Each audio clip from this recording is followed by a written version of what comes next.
Et bonjour à tous, je vais vous présenter rapidement une ROM que je viens d'installer sur mon téléphone qui s'appelle le Oppo Find 5.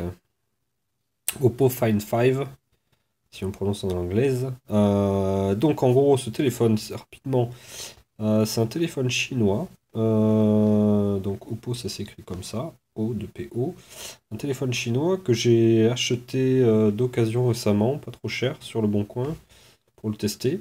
Et puis c'était aussi pendant la période où j'avais vendu mon Nexus 4 que j'attendais le Nexus 5. Donc j'avais voulu tester ce téléphone qui a un écran qui est quand même intéressant parce qu'il fait un écran de 5 pouces.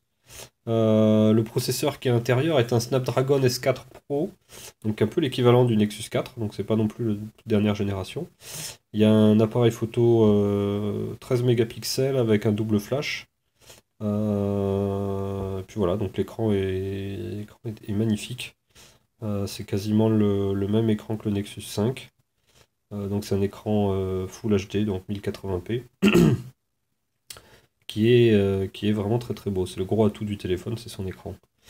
Au niveau finition, il est pas mal aussi, hein. Donc il y a un côté... Bon là, le téléphone est un peu abîmé, un peu rayé. Mais il est pas trop mal. Les boutons sont inversé par rapport à la normale, c'est-à-dire qu'on a le bouton power du côté gauche et les boutons volume du côté droit, et j'avais l'habitude plutôt d'avoir le bouton power sous le pouce ici et le bouton volume ici. Bon, c'est pas trop grave puisqu'en fait, je vous montrerai après, il y a une fonction pour déverrouiller le téléphone qui est pas mal finalement. Et qu'est-ce que je peux dire de plus? Là, il y a la, la carte SIM qui est insérée ici. La batterie ne s'enlève pas, comme tous les téléphones récents aujourd'hui. Qu'est-ce que je peux dire de plus? Il y a 16 Go de mémoire interne, 2 Go de RAM. Il y a un appareil 1,9 mégapixels ici sur l'avant. Et voilà. Et donc je voulais vous le montrer aujourd'hui parce que j'ai installé la ROM, comment elle s'appelle? La ROM OmniROM qui est sous Android KitKat dessus. Euh, voilà, donc Android KitKat, c'est Android 4.4. Elle est sortie récemment sur ce téléphone-là. Je l'ai en version Nightly, donc c'est la version d'hier, je crois. Donc c'est la version du 5 janvier que j'ai installée. Et je voulais vous montrer quelque chose de cette ROM. Donc tout d'abord, j'ai activé un truc qui est pas mal, c'est qu'en fait, il se déverrouille en faisant juste un slide sur cette partie-là, où on peut faire la même chose en double tap, il me semble, sur l'écran. Moi, je l'ai activé que sur la partie ici pour économiser justement de la batterie, pour pas que l'écran soit tout le temps en train de chercher justement des entrées. Donc du coup, là, j'ai juste les touches capacitives qui sont là. Je fais un slide et ça allume l'écran. Du coup, ça m'évite d'aller chercher le bouton power qui est ici. Sinon, après, donc la ROM, elle ressemble beaucoup euh, à une ROM KitKat pure, c'est-à-dire qu'en gros, j'ai le launcher qui ressemble beaucoup au launcher de mon Nexus, donc avec la partie Google Now sur le côté gauche. Euh, le drawer qui est relativement similaire à ce qu'on connaît, qui est très réactif aussi, donc avec l'effet un peu carte comme ça. Euh, quand on déplace une icône sur le bureau d'à côté, ça crée un nouveau bureau.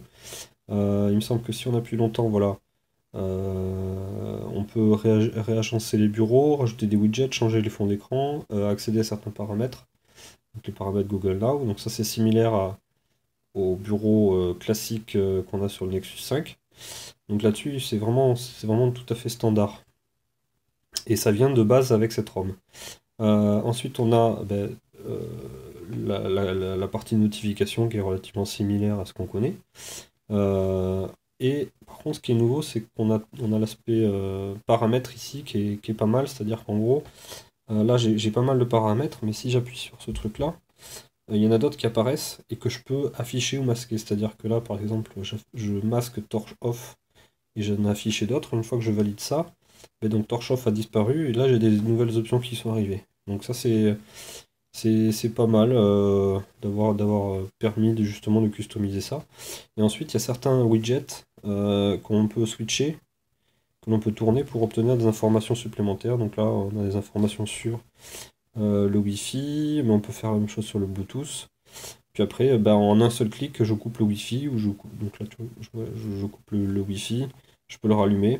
Donc c'est très réactif, et c'est pas mal du tout. Euh, Ensuite, donc ça c'est pour les fonctions de base. Ah si, il y a un truc qui est pas mal, c'est que j'ai activé le fait que justement, comme un peu sur les tablettes, c'est-à-dire que si on prend le côté gauche ou au côté centre, on a les notifications standard. Et si on prend le côté droit, on a ce panneau de configuration. On peut le changer, c'est-à-dire qu'on peut le mettre à gauche ou au centre, d'avoir l'accès à ce panneau de configuration. Après, il y a d'autres petites choses que j'ai rajoutées, qu'on voit ici. On peut rajouter en fait le pourcentage de batterie avec un petit logo qui est sympa, qui est plus sympa que sur les Nexus de base. J'ai aussi rajouté le débit, donc c'est le débit descendant ou sortant, pour monitorer de temps en temps, bah, si le téléphone il charge, enfin il télécharge des choses, parce que moi j'aime bien vérifier ce genre de choses. Sinon, il y a la reconnaissance vocale qui marche parfaitement. Quelle va être la météo demain?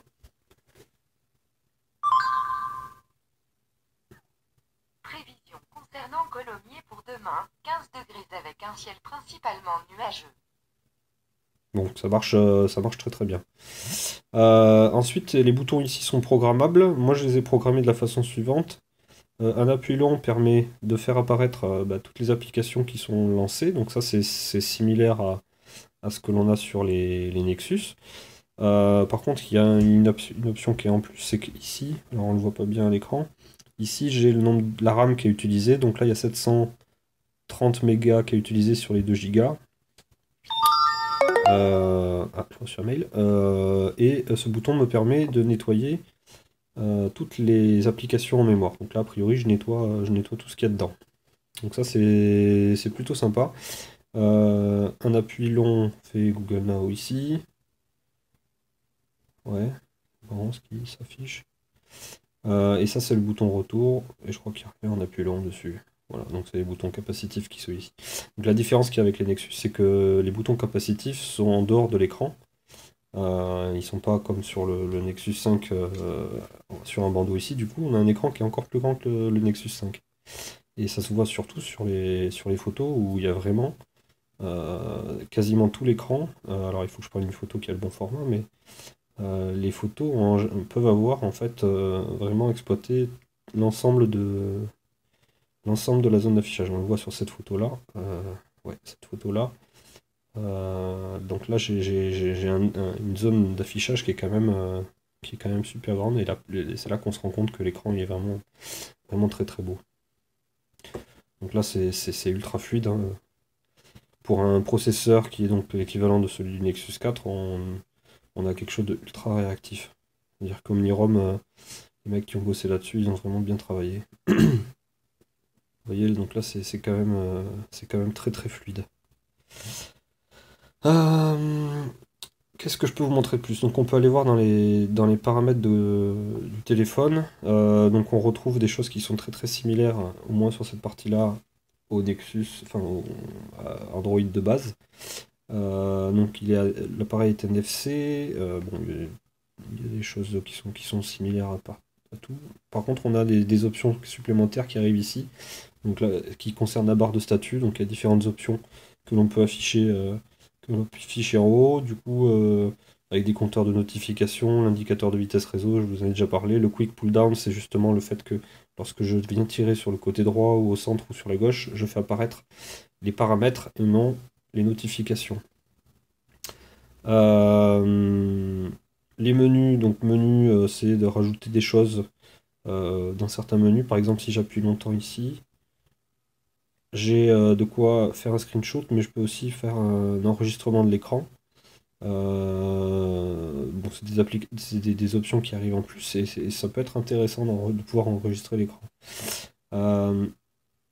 Le panneau des notifications, bon, ça c'est définir je sais pas exactement à quoi ça correspond.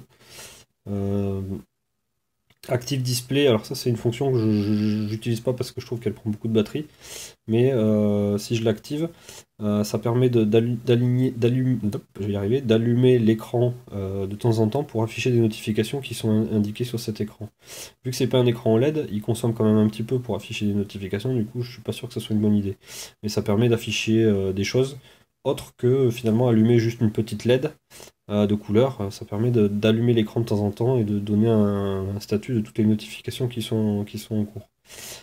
Si je vais dans plus, j'ai quelques options supplémentaires, euh, principalement liées à ce menu-là ici, que lorsque j'appuie longtemps, que ça affiche toutes les applications en cours. Si je continue, donc il y a les paramètres du panneau de l'accueil, donc ça c'est le lanceur d'application. Si j'ai d'autres lanceurs, je peux les avoir affichés ici. Tout ce qui est son, alors la partie son, elle a l'air d'être super bien gérée, j'ai pas forcément trop fouillé encore, mais on peut définir des choses intéressantes, des profils de son, définir différents profils selon si c'est pour le casque ou pour une enceinte Bluetooth ou ce genre de choses, avec des égaliseurs sonores qui sont bien fouillés. Au niveau affichage, donc là on peut gérer tout ce qui est écran de veille, LED de notification, la luminosité. C'est relativement standard. Écran de diffusion, c'est la fonction Miracast que j'ai pas testé. Euh, les boutons, donc ça c'est les boutons du bas qui sont programmables. Euh, Au niveau du stockage, donc ça c'est standard. On voit qu'il y a encore quelques places pour les applications et pas mal de places encore pour les données. Donc batterie, application, il n'y a rien de spécifique là-dessus. L'option pour les développeurs est de base.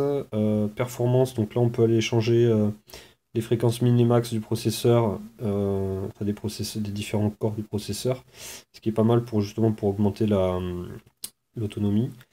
Moi j'y ai pas touché. Après il y a différents moyens de customisation justement de la puissance du téléphone.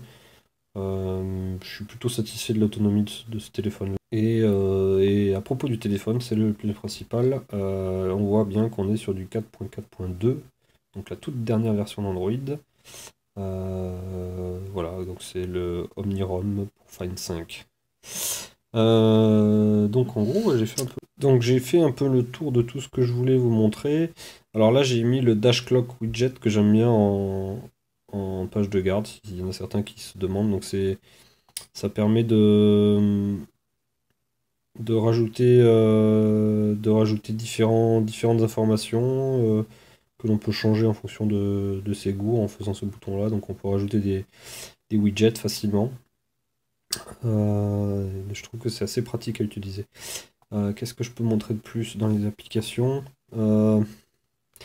Il y a quelques options supplémentaires ici qui sont propres à ce téléphone. Ouais, donc là, c'est l'aspect qu'on peut réveiller le téléphone en faisant juste un sweep sur les boutons capacitifs. Le double tap pour. Ah, bah, le double tap sur l'écran, a priori, il est activé. Est-ce que ça va marcher? Double tap to wake, double tap duration, double tap area. Ah ouais, donc c'est le double tap sur les boutons. On peut tester sur le double tap sur l'écran, juste pour vous montrer comment ça marche. Donc là, l'écran est éteint, il est posé sur une table. Je veux juste voir s'il y a des notifications intéressantes. Je fais double tap, hop, l'écran s'allume. Donc c'est génial comme fonction. Après, je pense que ça consomme un petit peu sur la batterie. Qu'est-ce que je voulais montrer? D'autres options. Double tap, on peut changer des choses sur le vibreur du téléphone. Et c'est là qu'on peut changer, des choses au niveau du nombre de cœurs.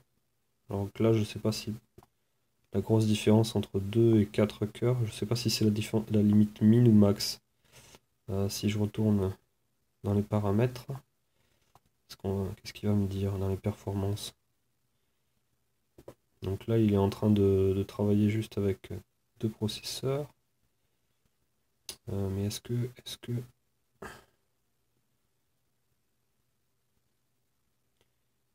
je sais pas s'il va travailler avec 2 ou 4, a priori, il devait travailler à 4. Avec 4 processeurs, ça devrait aller encore plus vite. Hop.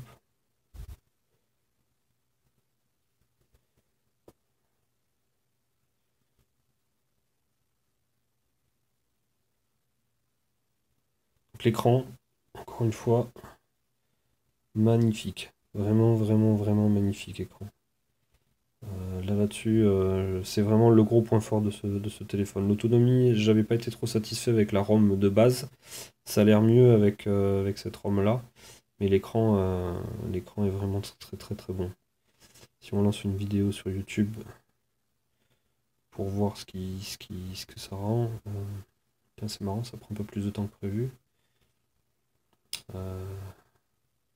Donc là, il y a un paquet de vidéos forcément sur le CES qui est en ce moment à Las Vegas. Si je prends une vidéo de Marques, et vous allez pouvoir entendre aussi le son.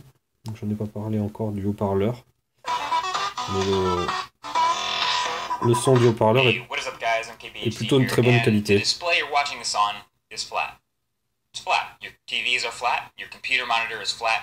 Donc pour regarder des vidéos, c'est vraiment un très très bon téléphone. Moi je l'utilise pas mal depuis que j'ai le Nexus 5, je l'utilise en tant que baladeur en fait. Donc baladeur multimédia, vidéo et son, et aussi un petit peu de GPS. Donc je l'utilise aussi avec Waze, etc. Non, c'est franchement pas mal. Je vais vous faire écouter un petit peu le haut-parleur. Donc là, en mettant le son au maximum.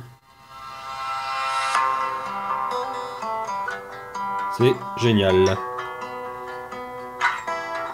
Alors bien sûr, ça vaut pas une enceinte Bluetooth, etc. Mais juste pour regarder une vidéo, faire écouter de la musique à quelqu'un, et tout vient de là. Donc c'est vraiment pas mal. Si j'avance un peu, on va mettre... Ça bouge un peu plus, cette petite chanson. Donc vous voyez, c'est vraiment vraiment top.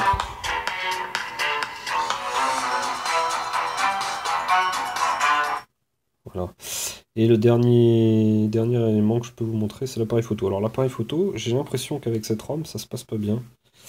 De temps en temps, il y a des choses vraiment incohérentes, et puis il y a des choses des fois très très bien. C'est pour ça que je comprends pas tout. Donc je vais essayer de vous montrer un peu ce qu'on voit. Si je prends une photo. Donc l'appareil photo ressemble beaucoup à ce qu'on a en Nexus, hein, c'est-à-dire qu'on peut filmer en 13 mégapixels, prendre des photos en 13 mégapixels. Hop, là j'ai pris une photo. C'est rapide. Et puis on va aller voir ce qui se passe au niveau des détails. Donc là c'est plutôt très bon sur cette photo là, mais c'est vrai qu'il y a certaines fois où là on le voit un peu, c'est un peu flou. Des fois je comprends pas forcément trop, des fois il marche très bien et des fois non. Donc je pense qu'il n'est pas encore été mis au point, parce qu'il faut voir que cette ROM elle est encore un peu en développement, donc il y a quelques petits points qui sont peut-être pas encore complètement finis.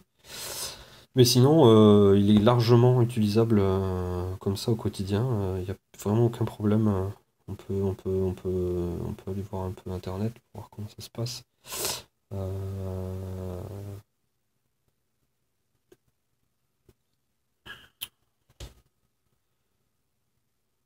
Donc je pense qu'il est quand même moins réactif qu'un Nexus 5, mais ça reste quand même vraiment pas mal.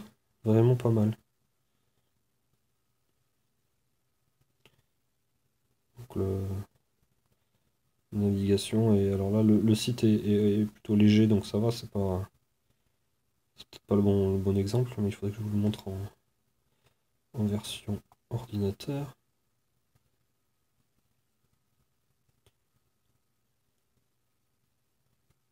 Eh bien non, il veut pas le montrer en version ordinateur.